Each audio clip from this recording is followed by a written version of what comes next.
पर केजरीवाल को हाईकोर्ट से बड़ा झटका लगा है। आपको बता दें कि दिल्ली हाईकोर्ट ने जमानत पर रोक लगा दी है। ये बड़ी जानकारी, मामले की सुनवाई पूरी होने तक ये रोक लगा दी गई है और इसी के साथ ईडी ने हाईकोर्ट में दी थी जमानत को चुनौती। राउज एवेन्यू कोर्ट ने केजरीवाल को दी थी जमानत, लेकिन हाईकोर्ट से बड़ा झटका केजरीवाल को, जहां पर उनकी जमानत पर अब रोक लगा दी गई है। ये बड़ी जानकारी आपको दे रहे हैं और मामले की सुनवाई पूरी होने तक ये रोक लगा दी गई है। और देखिए, जैसी जमानत पर एक राहत केजरीवाल को मिल रही थी, इस पर ईडी ने इस जमानत याचिका पर चुनौती दी थी इसे, लेकिन अब हाईकोर्ट से बड़ा झटका केजरीवाल को लगा है, जहां पर दिल्ली हाईकोर्ट ने जमानत पर रोक लगाई है और मामले की सुनवाई पूरी होने तक ये रोक लगाई गई है। ईडी ने हाईकोर्ट में दी थी जमानत को चुनौती, राउज एवेन्यू कोर्ट ने केजरीवाल को दी थी जमानत। ये बड़ी जानकारी आपको दे दें जो कि इस वक्त दिल्ली से सामने आ रही है, जहां पर अरविंद केजरीवाल की जमानत पर हाईकोर्ट ने रोक लगा दी है। केजरीवाल की जमानत पर दिल्ली हाईकोर्ट में सुनवाई रोक दी गई है, तो ये रोक जो है इसमें लगी है। ये बड़ी जानकारी आपको दे रहे हैं और इसी के साथ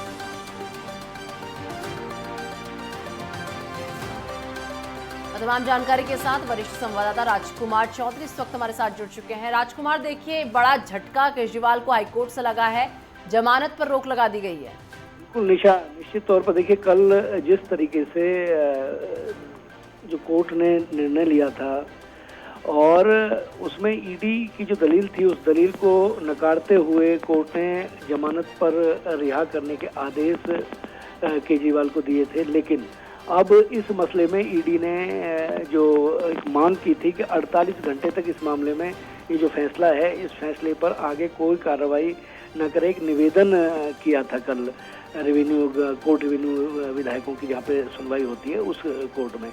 और ईडी ने इस पर त्वरित कार्रवाई करते हुए ईडी के जो वकील हैं, उन्होंने दिल्ली हाई कोर्ट का दरवाजा खटखटाया और हाई कोर्ट ने इस पूरे मामले पर जमानत पर पूरी तरीके से रोक लगा दी है। अब तमाम जो प्रक्रिया है वो प्रक्रिया हाई कोर्ट की देखरेख में चलेगी, क्योंकि हाई कोर्ट ने एक तरह से ये कह सकते हैं कि हाई कोर्ट ने स्टे कर दिया है जो जमानत का जो फैसला कल लिया गया था केजरीवाल को। तो केजरीवाल के अब जेल से बाहर आने पर स्वाभाविक तौर पर सस्पेंस है अब, क्योंकि अभी कानून के जो जानकार हैं वो भी अपनी अपनी दलील इसमें देंगे। और एक जो निर्णय लिया गया है इसमें बहुत महत्वपूर्ण, अगर बहुत सरल भाषा में अगर इसको समझने का प्रयास करें तो स्वाभाविक तौर पर आज केजरीवाल जेल से बाहर आएंगे या नहीं आएंगे, ये कहना जो है अभी बहुत जल्दबाजी होगी।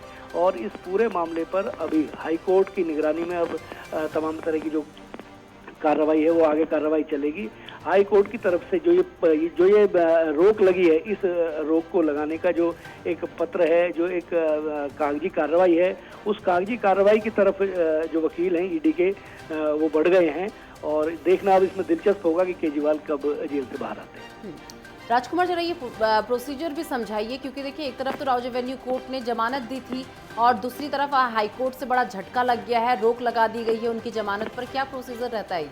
देखिए, इस अगर पूरे प्रकरण को अगर हम समझने का प्रयास करें तो बहुत सरल और स्वभाव बात ये है कि हिंदुस्तान के अंदर सुप्रीम कोर्ट जो है, जो उच्चतम न्यायालय है, वो सर्वोपरि है। उसके बाद हाई कोर्ट और हाई कोर्ट के बाद फिर जिला अदालतें आती हैं। जो जिला अदालतें होती हैं उसके बाद सेशन में कहीं ना कहीं सुनवाई होती है। तो जो निचली अदालत होती है, उस निचली अदालत के कोर्ट को जैसे ही ऊपरी अदालत का कोई निर्णय आता है, तो स्वाभाविक तौर पर ये मान के चलिए कि जो निचली अदालत का जो फैसला होता है वो फैसला अपने आप में स्टे हो जाता है ऑटोमेटिकली। जो कानूनी प्रक्रिया है वो ये है। तो जो राउज रेवेन्यू कोर्ट ने जो जमानत की जो सुनवाई हो रही थी, जिस पर निर्णय दिया अपना कि उन्हें केजरीवाल को जमानत पर रिहा कर दिया जाए, 1 लाख रुपए की जमानत और 1 लाख रुपए के निजी मुचलके पे उन्हें आज जो है जमानत पे आना था। इस कार्रवाई को कहीं ना कहीं स्टे कराने के लिए और जो ईडी है, ईडी के जो वकील हैं, उन्होंने हाई कोर्ट का दरवाजा खटखटाया और हाई कोर्ट ने अब इस पूरे मसले पे जो है वो स्टे कर दिया है। और अब बाहर आने की, अब इसमें यदि सुप्रीम कोर्ट का कोई निर्णय आ जाता है तो ये मान के चलिए कि हाई कोर्ट का जो ये स्टे है, ये स्टे भी अपने आप में अप्रभावी हो जाएगा। कुल मिलाकर ये माना जाए कि अगर सुप्रीम कोर्ट का कोई फैसला आता है तब जाके ये स्टे हटेगा। जी बिल्कुल बिल्कुल स्वाभाविक तौर पर, या फिर ये कोर्ट जो है ये दो जो जज हैं उनकी बेंच ने ये स्टे किया है। अगर 3 जजों की बेंच कोई निर्णय ले लेती है तो स्वाभाविक तौर पर उसको जो है वरीयता दी जाएगी। तो एक जो हमारे जो सिस्टम है, जो कानूनी प्रक्रिया है, उस कानूनी प्रक्रिया में वरिष्ठता जो है वो सर्वोपरि मानी जाती है। और जो निचली अदालतें हैं उनको हाईकोर्ट जो है, दिल्ली हाईकोर्ट जो है अपने आप में पूरे दिल्ली की जुडिशरी का जो सिस्टम है उस सिस्टम को कहीं ना कहीं देखते हैं। तो इसमें हाईकोर्ट का जो निर्णय है, अब इसको अगर स्टे करना है तो या तो फिर जिस 2 दलीय जो 2 जजों की जो बेंच है उससे ऊपरी यदि कोई बेंच अगर इसमें कोई निर्णय लेती है तो स्वाभाविक तौर पर उसको प्रभावी माना जाएगा। तो अभी फिलहाल जो इस समय की जो स्थिति है उस स्थिति को हम स्वाभाविक तौर पर इस बात को कह सकते हैं कि आज सस्पेंस है केजरीवाल के रिहा होने का। राजकुमार, अभी तक ये माना जा रहा था कि आज केजरीवाल जो है शाम तक रिहा हो माफ कीजिएगा, जमानत उन्हें मिल सकती है, इस तरीके की खबरें थी। लेकिन अब जिस तरीके से हाईकोर्ट ने इस पर स्टे लगा दिया है तो अब ये सवाल ही नहीं उठता। लेकिन ऐसे में अगर बात कर ली जाए जो आम आदमी पार्टी, क्या रिएक्शन सामने आ रहे हैं? क्योंकि कल जमानत की बात हुई थी लेकिन आज अचानक से स्टे लग जाता है, अब क्या रिएक्शन सामने आ रहा है? देखिए निशा, हिंदुस्तान जो है वो संविधान के हिसाब से चलता है और एक कानूनी प्रक्रिया है। देश में अदालतें हैं, देश में संसद है, देश में विधानसभाएं हैं, उनको निर्णय लेने का एक सिस्टम है। उस सिस्टम से इतर कुछ नहीं चलता। अगर पॉलिटिकल चीज़ें हैं, किस तरीके की बयानबाजी होगी, उस बयानबाजी का कोई कोर्ट के उस पर असर नहीं पड़ता है। क्योंकि हर व्यक्ति को लोकतंत्र में, हमारे देखिए ये खूबसूरती है हिंदुस्तान के लोकतंत्र के, हर व्यक्ति कोई भी टिप्पणी अपनी कर सकता है, लेकिन कोर्ट के मसले पर किसी भी तरीके की जो टिप्पणी है उसको नहीं करना चाहिए, उससे बचना चाहिए। और जो कानूनी प्रक्रिया है वो कानूनी प्रक्रिया अपने हिसाब से चलेगी। कोई अगर आरोप लगा है, आरोपी है, तो उसको जो भी राहत मिलनी है वो कोर्ट से मिलेगी और उसके लिए एक पीठ बनी हुई है, उसके लिए जज हैं, जुडिशरी सिस्टम है, उस सिस्टम को कहीं ना कहीं फॉलो करना होता है। आम आदमी पार्टी की तरफ से, केजरीवाल की तरफ से भी जो वरिष्ठ अधिवक्ता हैं वो इस पूरे मामले की पैरवी कर रहे हैं। तो जो तथ्यों के आधार पर, जो सबूत हैं, उन सबूतों के आधार पर चीजें आगे चलती हैं। और ईडी का सबसे बड़ा पक्ष ये है, हालांकि ईडी के पास अभी बहुत सारे ऐसे मसले हैं कि जो वो कोर्ट के सामने रखने उनके लिए अभी जो है वो बाकी हैं। लेकिन एक बात जरूर स्पष्ट तौर पर है कि ईडी ने जो शराब घोटाला है उसका मास्टरमाइंड माना है अरविंद केजरीवाल को, मुख्यमंत्री अरविंद केजरीवाल को।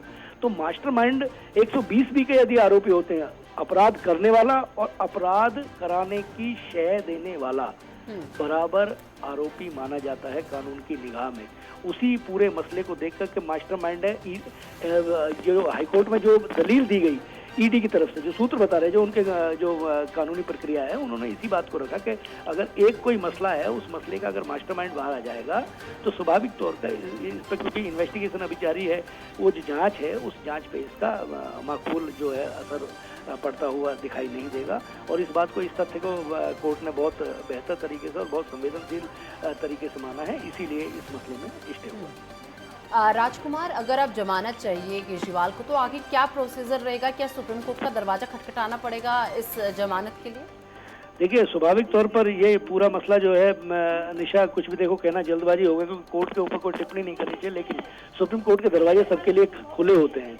अब सुप्रीम कोर्ट एक्सेप्ट करेगा नहीं करेगा ये भविष्य के गर्त में छिपा हुआ है, लेकिन आम आदमी पार्टी और अरविंद केजरीवाल के लिए कानून के तमाम दरवाजे खुले हुए हैं। एक जो हाई कोर्ट की जो उच्च पीठ है, अगर 3 जजों की पीठ का अगर दरवाजा खटखटाते तो उनके रास्ते अभी हाई कोर्ट में भी खुले हुए हैं। चलिए, बहुत शुक्रिया राजकुमार हमारे साथ जुड़ने के लिए और ये तमाम जानकारी हम तक पहुँचाने के लिए।